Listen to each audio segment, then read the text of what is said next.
Quiet, please.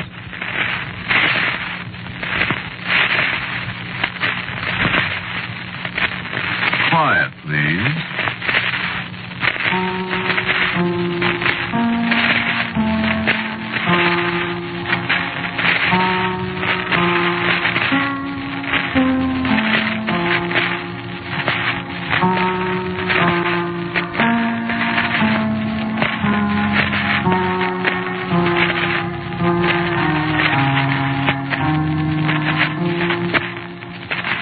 Broadcasting System presents Quiet, Please, which is written and directed by Willis Cooper and which features Ernest Chappell.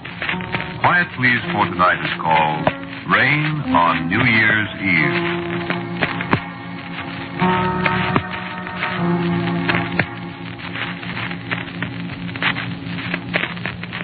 It's raining again. Pretty near New Year's, and it's raining again. Back east, it's probably snowing different places. Or maybe the moon's out, shining on the snow, and people are saying, why, it's so bright out you can read a newspaper. You can't read a newspaper by moonlight, only the headlines. Maybe if you take your newspaper out in the yard and stand in the moonlight, you might find a headline with my name in it. It's been there before. Well, anyway, so there's moonlight. Here, there's rain. Like it was that other New Year's Eve. That's what the rain makes me think of. As if I ever thought of anything else.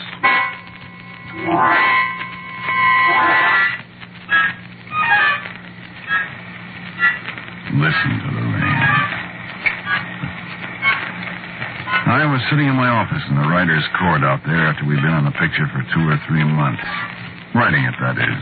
They'd been shooting for about 3 weeks, but I was still on the picture because we had a producer that couldn't make up his mind, and the director was one of those guys, sort of road company Hitchcock, you know. He makes the picture up as he goes along.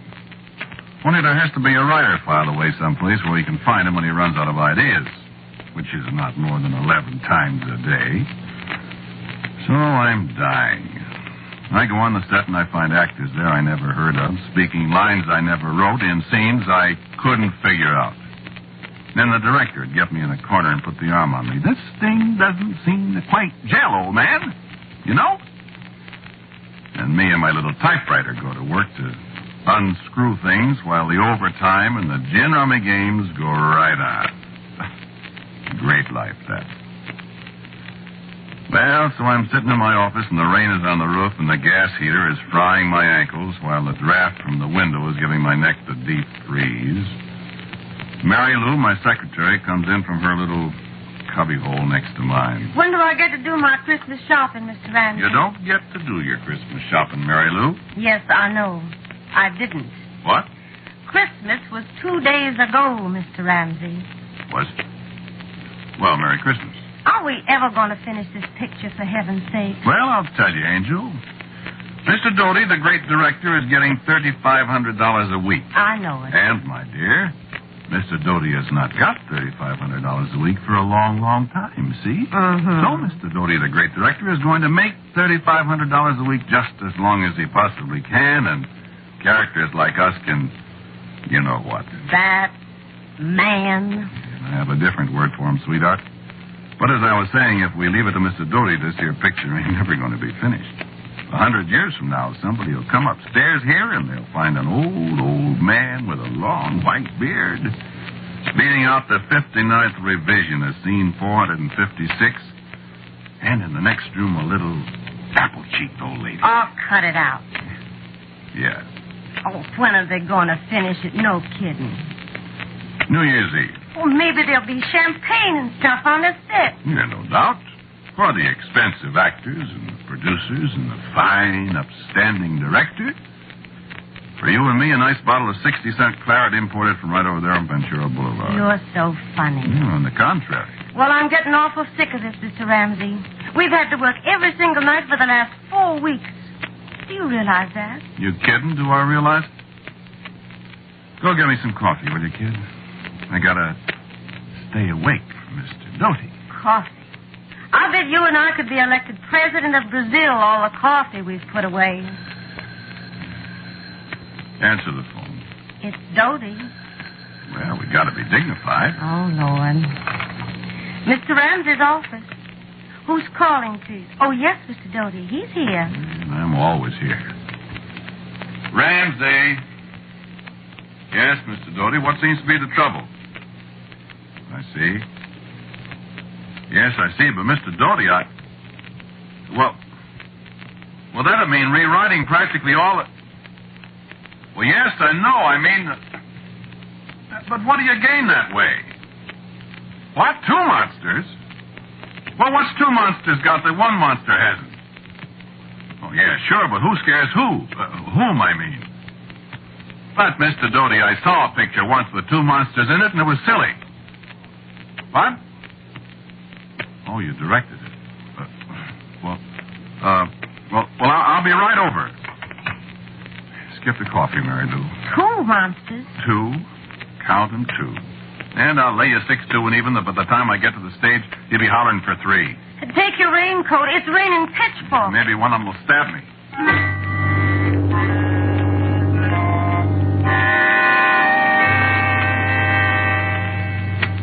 I better tell you about this monster stuff. This was a horror picture, you see. Kind of the poor man's Frankenstein. Yeah, they couldn't get Karloff, naturally, and they couldn't use the Frankenstein monster makeup because Jack Pierce over at Universal invented that. I guess Universal owned it. So they had me dream up a monster. And boy, did I dream one up.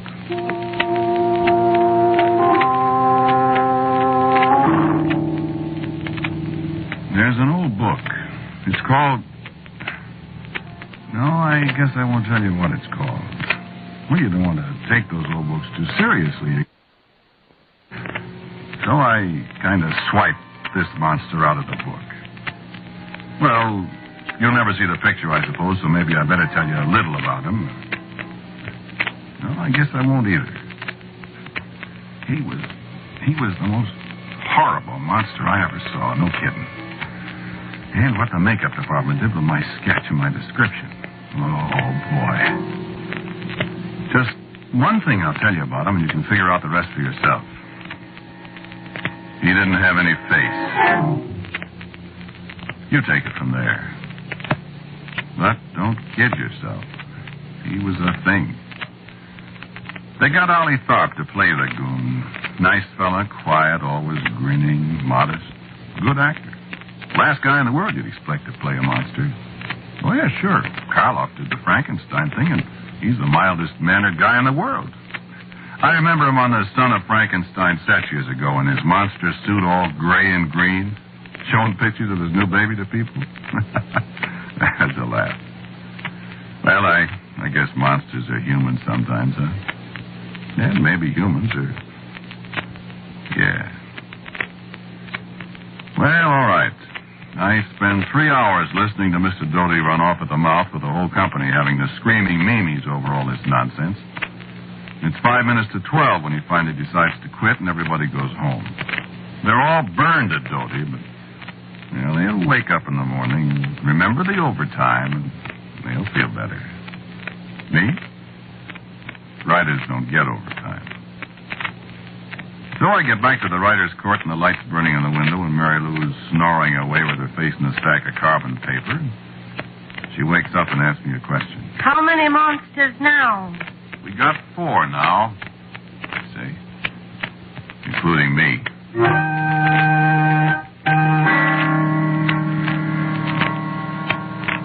So the next morning it's not raining anymore. The sun is shining bright, and you can see snow on top of the mountains, and it's a very nice day.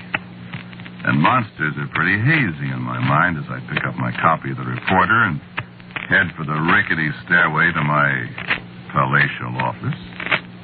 I'll tell you how much good the sunshine did me. I was whistling as I climbed up the stairs and opened the door.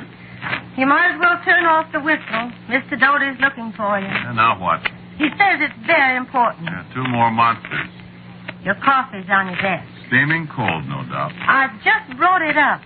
Give me 15 cents. Well, it's your turn to buy this morning. I bought yesterday. All right, all right. Hello? No, he isn't here yet. Go ahead. Mr. Ramsey's office. Yes, Mr. Doty. Morning, Mr. Doty. How are you? Oh? No kidding. Why, that's fun. What? Oh, of course. Yuck. Yes, sure. What's up? Why, sure, Mr. Doty. Yes, sir, I'll be right over. What? He has to finish the picture definitely by 12 midnight, December 31st. Oh, that's what you said last night. Well, I was kidding. You know how it goes in the story. I forgot. Well, I mean the way it was originally. You know, this monster only has power the last hour of the year. Oh, yes. Remember, it was a New Year's party, the whole picture? It's been so long ago, I forgot how we started. Well, don't you remember our big payoff scene? She thinks the monster is her wicked uncle? Who thinks? You know, the babe with the teeth. The goon girl with a blue dress. Oh, yes. Remember, she thinks the monster is her uncle, and she tries to rip his mask off, and it ain't a mask? Something like And that. the house is on fire, and he grabs her and runs inside the house, and our hero busts in after her and rescues her. Some way I never had a chance to figure out. Well, how would he do it without his glasses? He'd fall over the stoop. What stoop? There's hundreds of them in pictures. Drink your coffee and go see Mr. Doty. Maybe he's changed his mind. I can't change his mind. The front office put the big fat arm on him, or else. Whoopee, baby, 3 days and we can sit down and rest. Away from this place. You can say that again. Tell him I ain't here.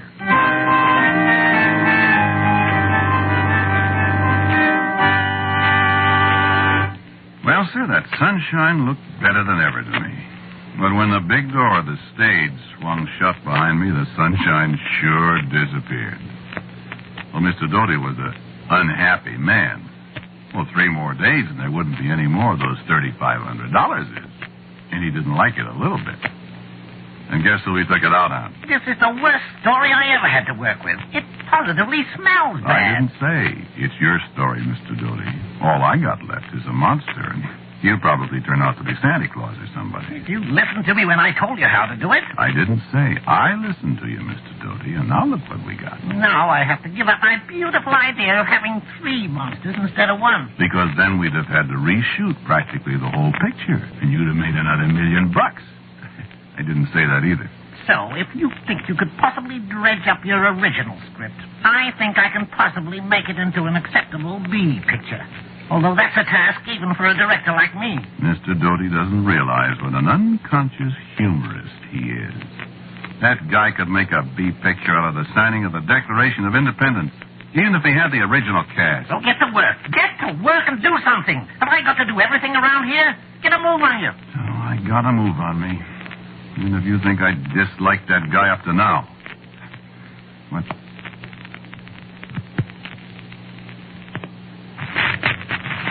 He did to me the last 2 days. You've got to get some sleep somehow. You've been on your feet for almost 2 days, Mr. Ramsey. Yeah. Where were we? Scene 168. Long shot interior mansion night. From the top of the stairway, a figure appears indistinct in the shadows.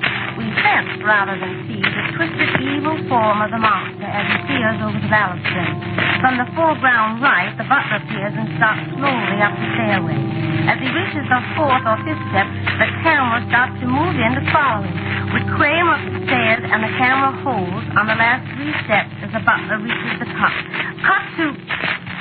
Hey, wake up! I'm sorry.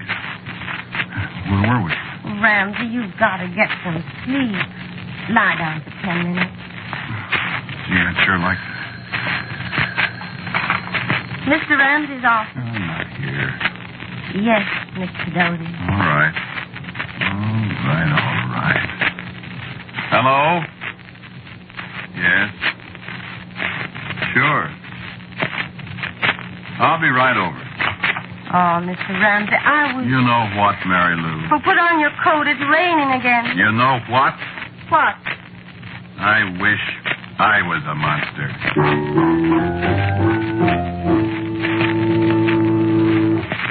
You know, I was a tired little fellow. I didn't have any Thanksgiving. I ate a bent ham sandwich in my office that day because Mr. Doty had to have 3 new scenes Friday morning. He called me at the office to see how I was doing. He just finished his Thanksgiving dinner. I didn't have any Christmas. I locked the door of my office and baked my brains out on a whole new sequence Mr. Doty had thought up. All around me, people were drinking whiskey and chasing each other through the corridors and up and down the stairs. I didn't have any Sundays, and I didn't have any evenings. I, my friend, damn near lost my mind. All the time, Mr. Doty. Wow. It's no wonder that by New Year's Eve I was ready to hire a man with a cleaver to extirpate the guy. But I didn't. Nope, I sure didn't. At 9 o'clock, he called me over to the set again. Could I rewrite some dialogue? Well, I crossed him up on that one. I threw out the hash he'd made of my original dialogue and substituted what I'd originally written. It played okay. After 7 different takes, all exactly alike. I went back to my office in the rain. Mr. Ramsey's office. Yes, Mr. Doty. Yes, Mr. Doty. I'll tell him. Mr. Ramsey. I heard you. He needs you right away again. Okay. Oh, you poor thing. Only another couple hours. Hope I can take it. Take your raincoat. It's raining cats and dogs. You're telling me. That time it was a little piece of action he couldn't get through his ivory head. I explained it in words of one syllable, carefully avoiding the 4-letter ones. He thanked me, old boy, and I went out into the rain again. Rain. Oh, what rain in California can do to you. I heard of a fellow that jumped into the Los Angeles River once after a week of rain. Ordinarily, he'd break his ankle, but he drowned. You know, it just comes down steadily. Well, I know I could probably be a lot more graphic than that, but that's all there is to rain in California. It comes down steadily. Ice cold. Steadily. Yeah. Of course, it always stops about the time you've decided to start out on foot for the east. The sun shines and poinsettias bloom and the hills are green. Oh, man, it's wonderful. I guess they have the rain like hitting yourself on the head with a hammer. It feels so good when you stop. Yeah, that's a bum gag, but I was a pretty beat-up character. 3 more times that New Year's Eve. In the rain. The guy getting meaner and meaner each time. Well, at least it was going to be over pretty soon. It was 10 minutes to 11 when I came into the office and Mary Lou took my coat from me. You've just got to get a little sleep, Ramsey. Now, you sit down at your desk and put your head down and catch 40 winks. Thanks, Mary Lou. Oh, if I had to see that man just one more time tonight, I would be responsible. I'm not kidding. I know. You go to sleep. The kid, you're as all in as I am. Well, at least I don't have to face him. He's got to stop at midnight. As soon as he's through, should you and me go someplace and have a New Year's drink? I don't know whether I could keep awake. Well, let's try, huh? Okay. Anybody ever tell you you're a nice gal? Couple of people. I could marry a gal like you. Don't kid people, Ramsey. I'm not. See how you feel when you wake up. I think I love you. I wish you meant that, Ramsey. I do. Kiss her from me goodnight. Ramsey, you're sweet. Kiss me goodnight.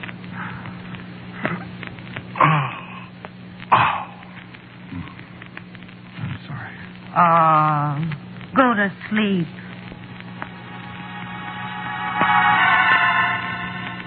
So I went to sleep. And I dreamed. Even when I was asleep, I couldn't get that guy Doty off my mind. I dreamed I was on the set. I dreamed they were shooting the last scene, the one where the monster comes closer and closer to the camera till that head of his without any face fills the whole screen. You know how it is in dreams. You're here, and then all of a sudden you're there, and you're one guy, and then you're another, and it's all mixed up. Yeah. I could see the set, and I could hear Doty call out. Rolling.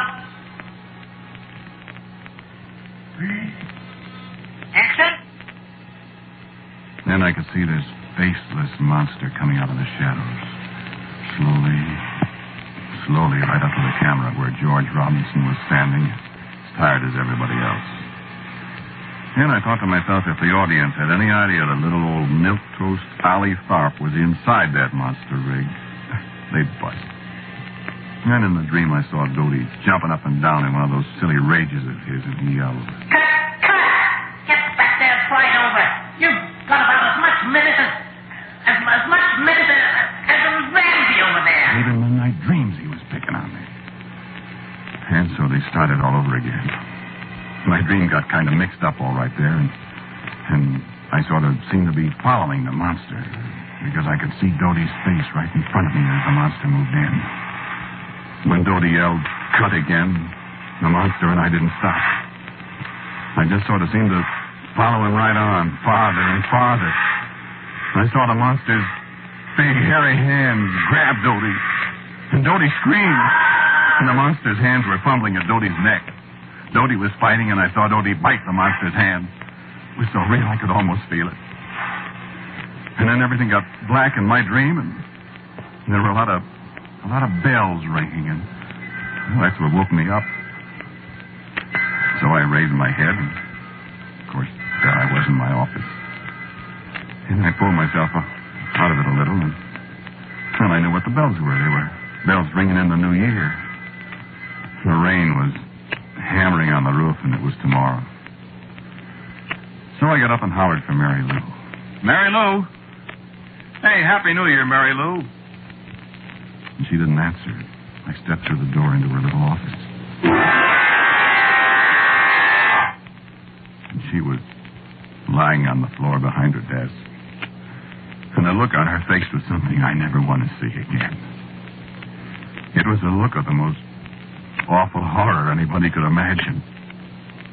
The kind of look you'd expect to see on the face of someone who'd been literally frightened to death by a monster who had no face at all.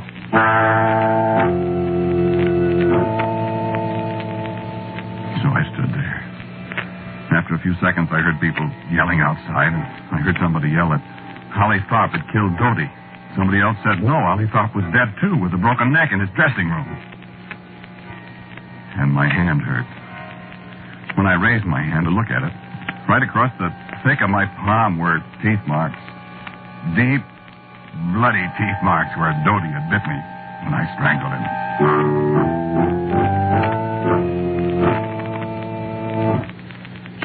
So you see, that's why I say never take any of those old books too seriously. Remember I said I wished I was a monster? Remember what the book said? The monster only possessed his murderous power for 1 hour, the last hour of the year. New Year's Eve again. And it's raining. Got anybody you want murdered?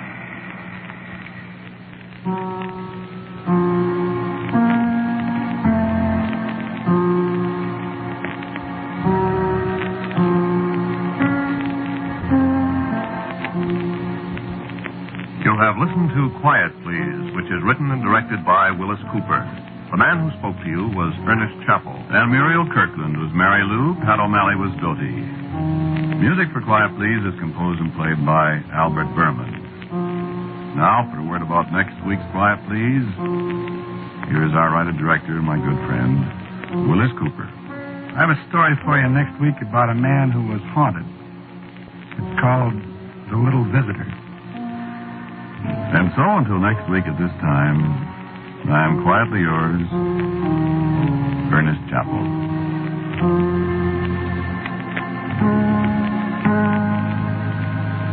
Quiet Please comes to you from New York. This is the Mutual Broadcasting System.